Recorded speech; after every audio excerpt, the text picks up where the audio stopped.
Wu Tsang is a Los Angeles-based filmmaker, artist, and performer. His projects have been presented at the Tate Modern in London, the Whitney, MoMA, the New Museum, the ICA in Philadelphia, MoCA, and Red Cat. In 2012, he participated in what is basically the art world equivalent of the Grand Slam. He had exhibitions in the Whitney Biennial, and the New Museum Triennial, and the Liverpool Biennial, and the Gwangju Biennial in South Korea. He's currently a Creative Arts Fellow at the Rockefeller Foundation in Bellagio, Italy, which I looked up. It's on Lake Como. Sounds like heaven. Wildness is his first feature film, and it won several awards, including the Grand Jury Prize for Outstanding Documentary at Outfest in 2012. I hope everybody here has had a chance to see Wu Tsang's latest film installation called A Day in the Life of Bliss, which is his entry in the Hammer's 2014 biennial exhibition. It's a 20-minute film. It plays on a continuous loop, and it's in the gallery space that's just next door to this theater. So it's on this level of the museum in the little Gallery 6 space. So Wu is going to introduce his collaborators. Please join me in welcoming to the stage Wu Tsang, Roya Rastegar, and Mariana Marroquin. Thank you all so much. Well, I would love to introduce by just asking Mariana and Roya to talk about their involvement with this film, what your experience was like. Well, my experience was amazing after all, but at the beginning I was just... you should my name is Mariana Marroquin. And I'm Wildness. I'm the voice of the Silver Platter.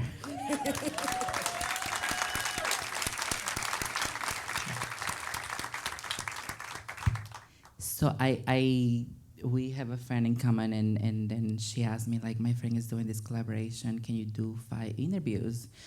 And I was like, sure, I can do 5 interviews. And then we have this. There were not 5 interviews. No, because every single person that we had the chance to talk with had like an amazing, amazing story and an amazing life and so many things to say that they were true and they were like beautiful at the same time. And we'll always listen to every interview and let me talk and let them talk. And I think it became like a big, huge project that until today we're still enjoying. And I feel grateful to be in that moment, in that time, in that place. Well, my name is Roya Rastegar. I wrote the film with Wu. We wrote the bar's voice, we wrote Wu's voice, and we really just tried to create a narrative structure out of the real life kind of material. So there's an overall fictional component to the whole thing, which is kind of made obvious because bars don't talk. So I think Wu sent me the film when I was working for a film festival, and I thought it was really interesting, but it was like more of a talking heads documentary, observational, and we were just I just like had like all these notes because I was so inspired by what the themes in the film. And he just really was like, I'm like, let's work on this together. I'm willing to like do whatever you think would be cool. And then we just started working together really intensely for 3 or 4 months. It felt like therapy sessions. There were a lot of naps that got taken. And, you know, one of the things that I think is so amazing about Mariana's involvement is that we wrote the voice of the bar with a certain kind of idea in mind, but then what you brought to it is such a kind of like depth and like a magic that was just more than I could have like ever imagined it to have held. Like you really like made the voice actually come alive, not just the bar, but like the story and everything. And so how did you do that? Like how did you even think? Like how did you know which kind of voice to occupy, you know, when you were reading it, or when you were, you know, like working with the script and making adjustments and all that?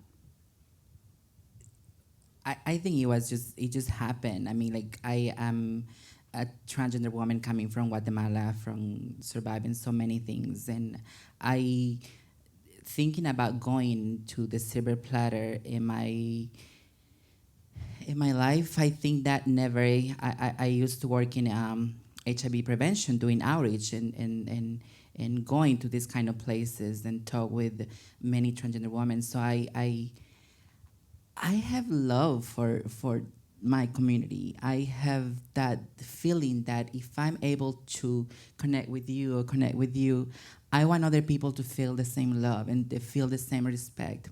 And I feel like I had the chance to let the woman of the characters of this film have a little taste of what I'm being blessed with. So many people there, they have like so much potential to do amazing things. But because life, sometimes they don't have the chance. And I do have the chance to be here in front of you and to have a microphone when I can talk to you and feel you. And I when I have those recordings with the bar, I feel like I love each character, and I feel like I got to know them because it's part of me in there. Do you remember when we were first like kind of writing, and I was like really hot on the idea that the relationship between the bar and you would be like a lover relationship, and we kind of tried it and it was like super awkward, right? It's really awkward. How did you come to setting up the other kind of dynamic between you and the bar, and then how did you direct Mariana when you were doing the recordings? That's an interesting question. I mean, I think that the relationship I envisioned for the bar and my character was one of a sort of like gay sort of parent, or like a queer parent that was like sort of taking me under their wing and like showing me some things, and then like being tough with me when it needed to be. And actually, even just in hearing you speak now, Mariana, it made me wonder if you felt a sort of like maternal, like sort of motherly thing for like inhabiting that voice. Because I mean, I guess, yeah, it's like I'm always really resistant to any sort of family type analogy or model, but then at the same time, like we are always making families for ourselves or trying to build our own support structures. And I guess, like, of course, like the Silver Platter, one of the core feelings that I felt the first time I went there was that I felt safe and I felt like home. And I definitely think a lot of that's echoed in a lot of the conversations that we had with people at the bar. And so, I don't know, it's one of those things that I'm always very ambivalent about. Like, I don't want to mobilize like sort of stereotypical ideas of like queer spaces as like home spaces, but then at the same time, they really do function that way. And we need those spaces. And so They're like pop-up homes. well, or they're just very fragile and like fraught. Like, I guess like any family, they're like totally dysfunctional. And yeah. What do you think, Mariana, about that? Well, I didn't feel like a mom. That motherly thing. Maybe older sister, I don't know. I like that more. That sounds nicer. Yeah. But yeah, the feeling at the Silver Platter is like a family. You go there and they like welcome you. They definitely welcome you. They ask you a couple of questions. They kind of understand. It's just like going home. It feels really, really nice. And then you can ask about anything there. They have resources there. They have things that you can. Yeah, they can give you like immigration advice. They can give you condoms. They can give you everything. Yeah, Free beer if you're cute. If you're lucky, you can get. Yeah. I always feel like that's the kind of place that someone who came running away from nothing and trying to find a future needs. And everyone in that place, including myself, need a place like that. It doesn't matter where the place is, it's important for you to keep going with your life. A place where you can be yourself, a place when you can relate, a place when you be respected. it's important for each human, and I feel like having that experience is more like, yeah, it was just kind of like passing, you know, like, yeah, it was that. Do you want to open it up to? Yeah. Does anyone have a question? This is less about the film itself and more about wildness. But I was wondering, like, I know it was emphasized that you can't necessarily control who walks into the space, but I was wondering if you had strategized, or if it was like a collective strategizing of how to hold people accountable in the space. Yeah. I mean, I think that's been the whole process of the film, making the film, the process of creating a narrative around something, whereas life is so unnarrative. Like, how do you narrate life? You know, it's like from every person's point of view simultaneously, and not everyone agrees. So it's like, how do you distill that into like a beginning, middle, and end?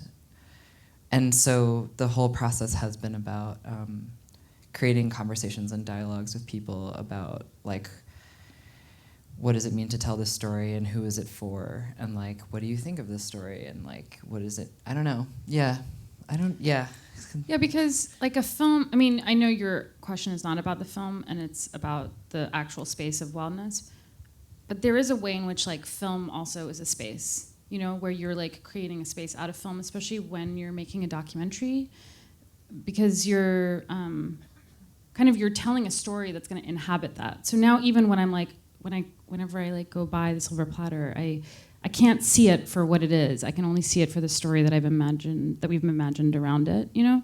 But that story is already there, even with or without the film, because it exists in like all these different people. And so one of the ways that we started to create the voice of Silver Platter is Wu has so many transcripts of interviews and interviews and interviews. And everyone has their own take on like what wildness was, for the better or for worse. And so we were like, how are we going to tell all of these kinds of like stories in one thing? Like, how are we going to hold ourselves accountable as storytellers? And the idea behind kind of giving the bar a voice was to kind of hold space for all the other voices that we couldn't hold, right? So to kind of create a fictional element out of it that already acknowledged and conceded to the fact that we were going to fail to tell everyone's story. We couldn't do it. I have a... we did a Vienna Star screening together, didn't we, in the mid-process? Oh, yeah. Do you remember that, Mariana?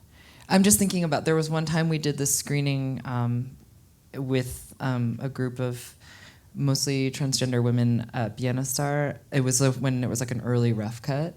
And one of the women, Yesenia, who's like in the film a lot, she was like, you make us look too nice. Like, we're like, we don't get along. We actually don't like each other.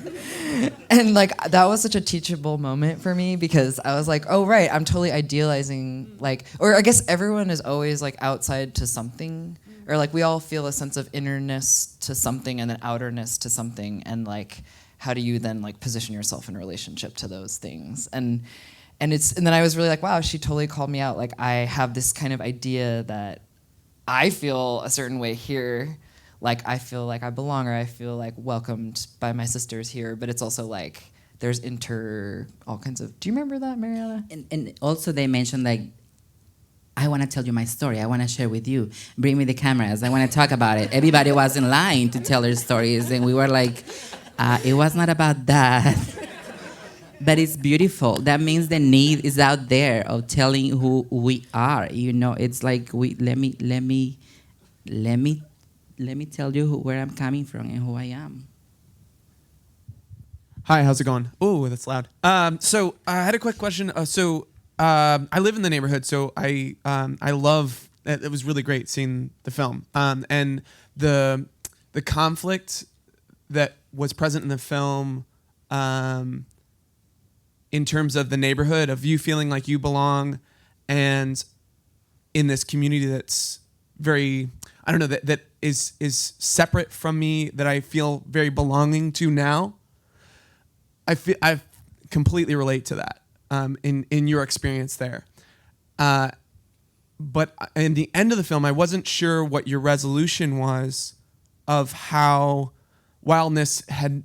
It seemed like maybe that you had moved on from Wildness, or I don't know. I wasn't completely clear in how the resolution of Wildness and your relationship with the bar sort of came together in the end. So could you go in a little more detail about where things are with you now and how you relate to Wildness and the neighborhood and the bar?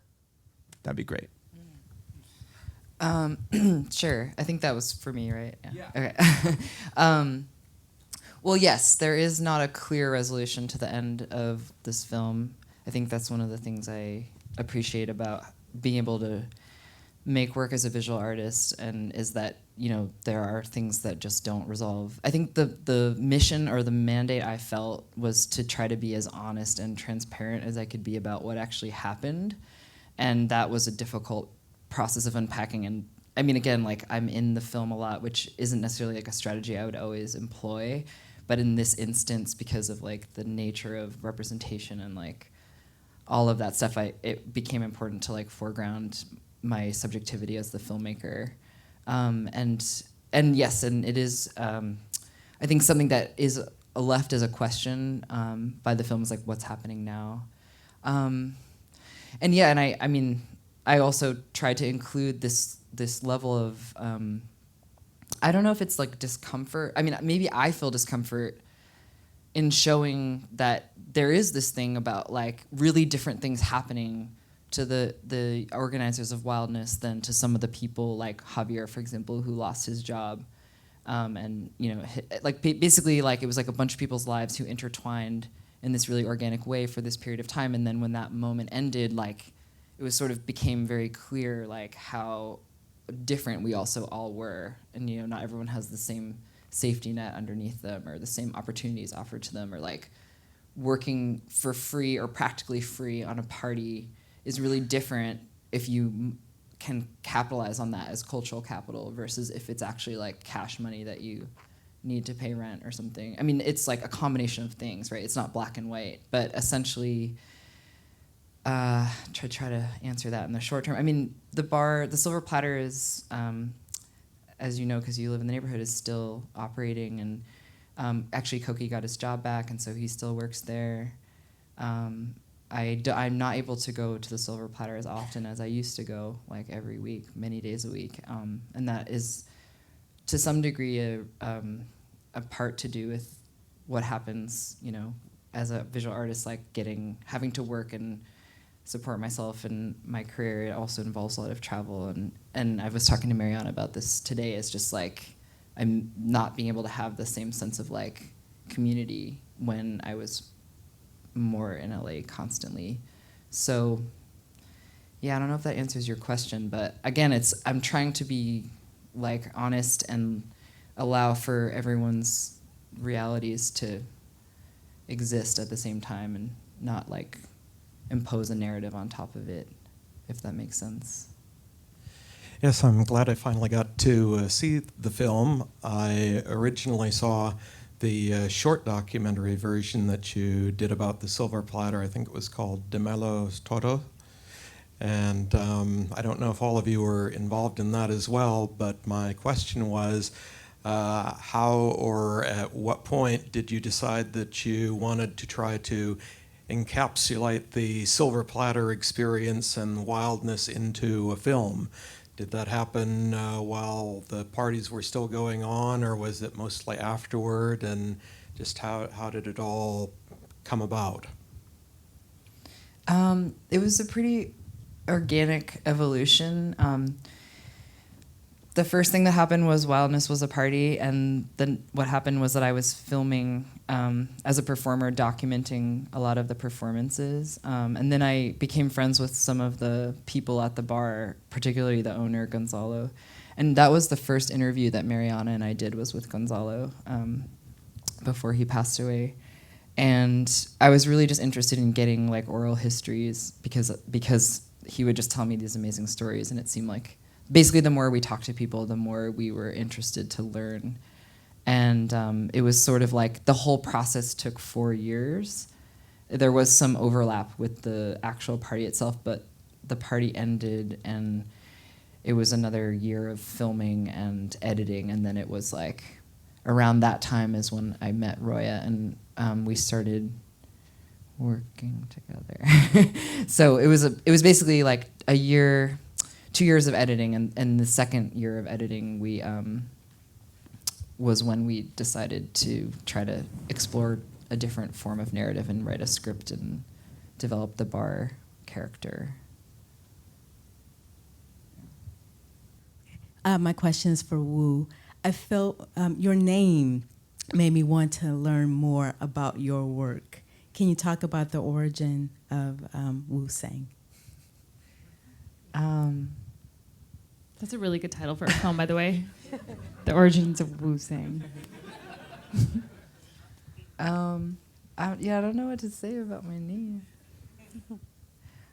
I mean, one thing that I've sort of figured out in retrospect with this film is just that I'm second generation Chinese American, and my father was born in China and immigrated to this country kind of through pretty like illegal ways, and kind of found a way to.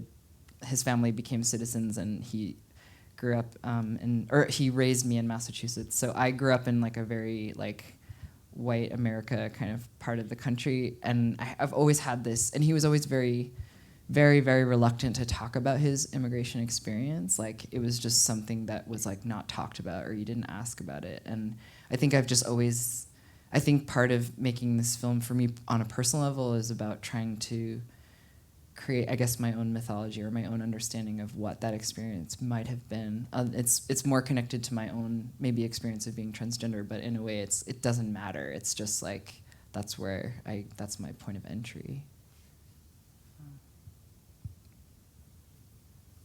Maybe I would actually love to hear each of your sort of experience of that, because Roya, you've talked to me a little bit about your interest in like diaspora, or like a sense of like having a sense of like cultural or ethnic identity, but also displacement or something like that. Yeah, I mean, I think that's the thing that I was so drawn to in this project. I never actually went to Wildness because I was working on my PhD, and I was like, if I do anything fun, I will not finish this. So I never went, but my girlfriend at the time was always going, and so I heard all these stories, and so in my head, it was like this really amazing place. So I totally was like in my head about Wildness. But when I saw the film, I don't know, I think I resonate when I saw like the documentary that you had before, that was the more conventional documentary.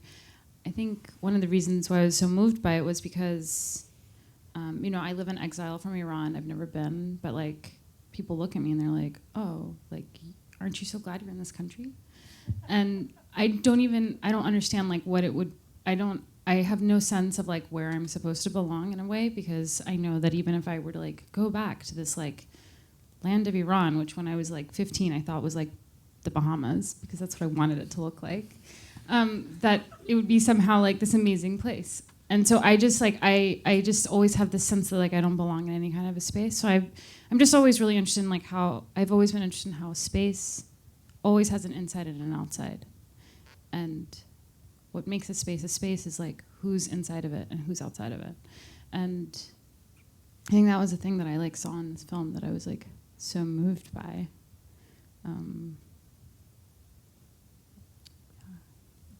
OMG, gonna be completely honest with you. I don't understand the question. Can you repeat it in a nicer way?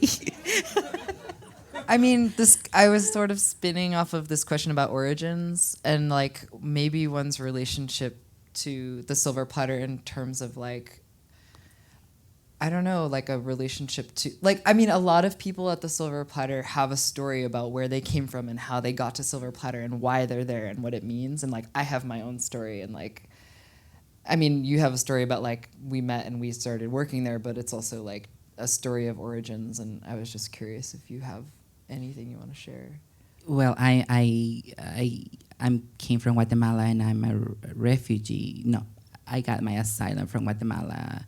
I came from my country running away persecution, and that's just the beginning of.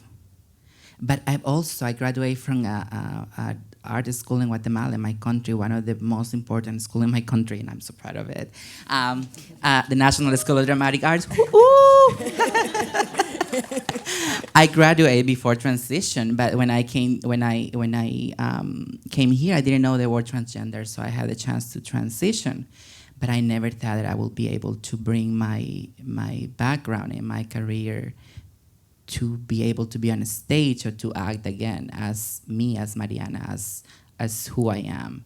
And so every time I hang out around artists and people who believe in art, I feel like I have something in common. Even when I have trouble to communicate like this question, I know that I have something to say and something to give like anyone else that consider themselves as an artist. And I got to meet Zachary Drucker, and she's being my angel because she introduced me to a lot of people, and she loves me, and we have this communication and this love that every single person that I got to meet through her, it's being seeing and encouraged me to do my art as who I am.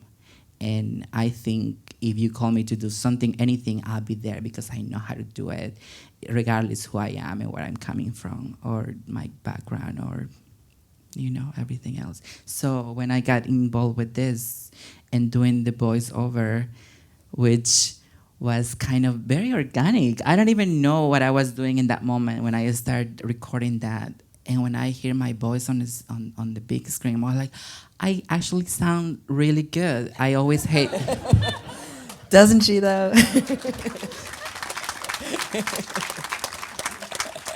Because I don't like my well, and now after Wildness, I love grabbing the microphone and I love to hear myself. But before it used to be like, when you go to McDonald's and they call me sir, that's not nice. When they see me, they're like, you're not, yeah, it was not sir, it was me. But now I really give me the chance, and I know that that I was blessed enough to get that chance to get involved in projects like this, and it's just been getting involved in one thing another, and it's Wildness has been like a blessing for me. Even when I didn't know what we were doing, honestly, but I believe the director. I believe that, woo, let's do it. Today you pick me up, and I thought like, what are we doing now? Mariana would be like, okay, Woo, what are we doing now? We're recording something else. We could do another interview. But I believe in an artist as an artist. And that give me validation, and that give me light.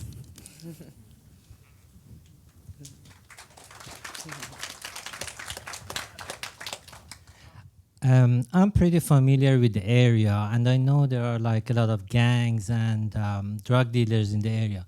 Were you ever interrupted by the gangs, in the Silver Plate or the drug dealers because of the parties or anything like that? No. No. Yeah, very interesting. Me neither. Thank you. Hi, Wu. Hi, everybody. I'm really grateful to be here and to see your work. I arrived late and I was really pissed.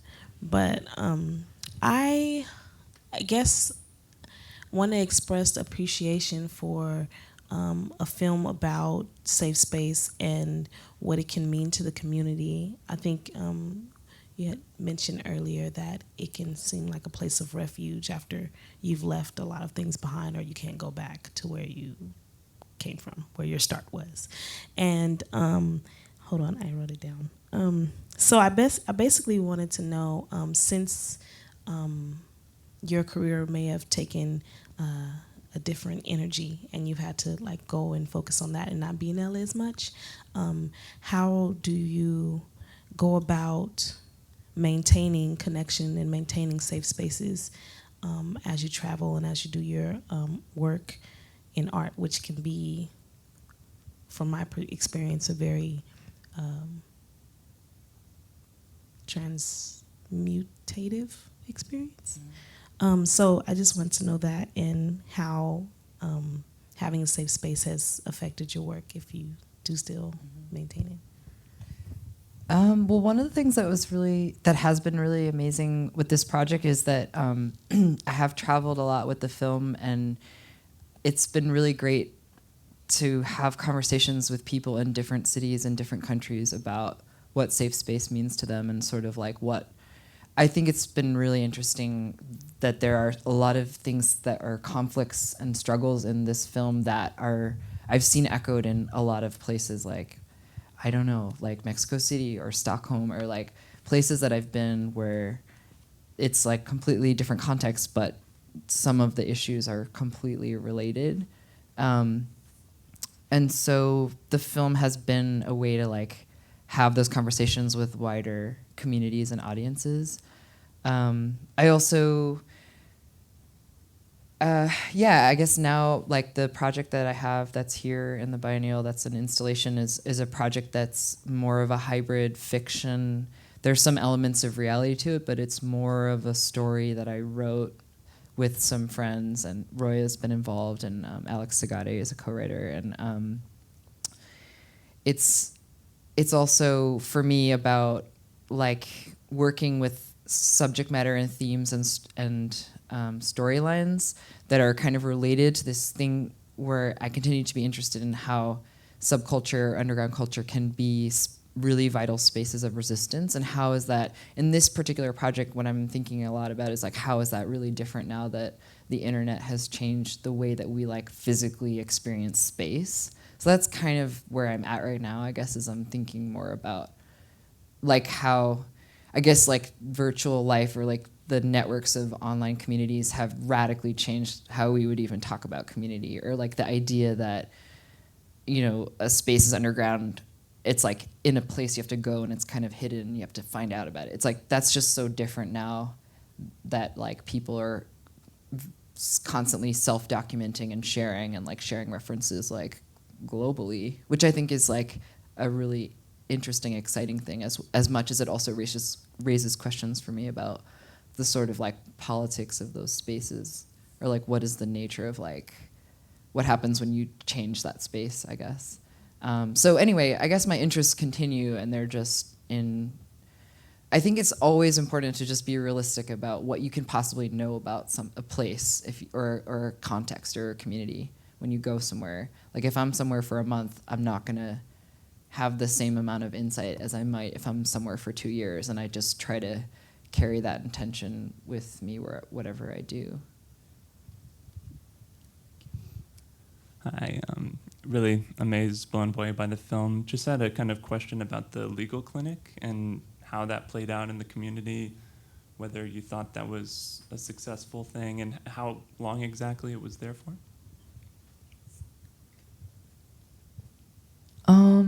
The Imprenta, or LGL, the legal clinic, was it functioned for about 2 years, a year after Wildness ended, and then we lost the space that we had to like operate the clinic, and then it became a mobile clinic. So we started doing clinics partnering with different organizations and doing them, going to somewhere where there might be like already a community activity, and then setting up our like little tables with our folders and stuff. And I actually think it worked better when it was a mobile clinic. Like it was more effective as a service because it enabled us to like reach more people. But I also think something was lost in that, which was the physical space that enabled a possibility of a certain kind of mixing of people, where it was truly like a grassroots thing where people from Silver Platter might just like wander in, like there was free internet, there was just like stuff always happening in that space. And once it was mobile, it became much more of like an email chain where like if you were a law student or a lawyer, you would follow the listserv and you could know where to show up when, but we lost a lot of the community involvement because it became more of this thing of like you had to know where to be when. And it was also about interfacing with like service provision. So I don't know, I can't say that it was a success or a failure, but I do think it like revealed to me a lot of the nature of doing this kind of work. Like it's not easy. I mean, Mariana, you could probably say more. Yeah. I work in legal services. That's why I pay my rent. And I believe that bringing a legal clinic to a place like this, it brings awareness and knowing for this kind of community to know that there's people who cares. And I work in legal services at the Los Angeles LGBT Center, and in 1 year I see more than 360 cases a year where trans women and trans men are victims of discrimination or at housing, at work, and all those kind of things. So the clinic, I believe, that was bringing hope and awareness and knowing that they can find help and there is people willing to help. So I think it was a great success, even if it's not there anymore. And also young students, a lot of students getting involved, giving the community. I'm like, I have the knowledge and there is someone who needs help, and they go and help. So that was, for me, that was beautiful. Hey, I guess I'm interested in a part in the film where you show the flyers for Wildness, and it's labeled safe space, etc. And then you have this moment of narration by the Silver Platter itself that's kind of like, oh, it's a safe space in a kind of sarcastic tone. And I was wondering if that was a deliberate choice of like rebuke, kind of the politics of having this space that's kind of resistant, but also going to be beholden to what your activities are, and whether that was related to your ideas about how a safe space can function, and like the politics of trying to enforce that. That has often, I don't know, like in West Hollywood, gone awry in terms of policing people who supposedly don't belong in a community that's trying to parade itself as safe. That line kind of arose out of doing interviews with people at the Silver Platter, where I think we would often ask, like, do you think this is a safe space? And just letting people respond. And oftentimes when we ask, like, do you think this is a safe space, people would have a completely different response than I personally expected. Like, Gonzalo, I remember we were like, do you think this is a safe space? And he was like, yes, we have security guards. It's safe, very safe. And if you have any disorder, we will throw you out. It's just kind of very like matter of fact. And that was really instructive to me, because I was like, oh, right, like safe space is so like community, like organizer speak, or it's like, I mean, it's a certain kind of intellectualization, or like, I don't know, there's different ways that safe space can mean different things. So I think it's just kind of making a little play on, like, at that moment, my character, again, it's like a character, it's not totally me, but it's like what it meant to represent is this one kind of thread of the way that Wildness might have been thinking, that was like sort of a well-intentioned kind of thing that was very protective, like we have to protect this safe space. And it's kind of like, what the fuck are you talking about? Like, everyone here is like taking care of themselves. Like, don't assume that you have the power or that you have that you bear that responsibility solely. It's like, let people and let security do their jobs. You know what I mean? Like, I don't know if anyone else. And we have time for one more question. We were having a conversation in a way here, and I was just thinking about like a safe space. For me, it would be staying in my country and being able to be who I am and giving back to my country, and because there is a lot of organization in my country of trans women getting together. And I think that would be, now that I think about it, I think that's something that that sounds more like a real safe space. And so absolutely. I mean, as Wu and Mariana have said, it was like a rebuke, because it's kind of like how hubristic to think that any one person is responsible for the creation of a safe space, or that even that they can, and the kind of entitlement that goes along with that hubris. So it was a little bit, kind of trying to throw a curveball into the very notion of safe space there. Hi, Wu Tsang. I just want to congratulate you on this film. It's really moving, and it feels like a breath of evolving consciousness. I don't feel that there's any conflict at all. It's more like just evolving and just finding who you are. And to me, it's really moving, because I've dressed up as a woman and walked in through Silver Platter, not knowing exactly what I was doing, but I felt safe. And somehow, from that safe place, it brews a sense of comfort and also a sense of confidence that grows out of it gradually. And I really love this film. Thank you. Thank you.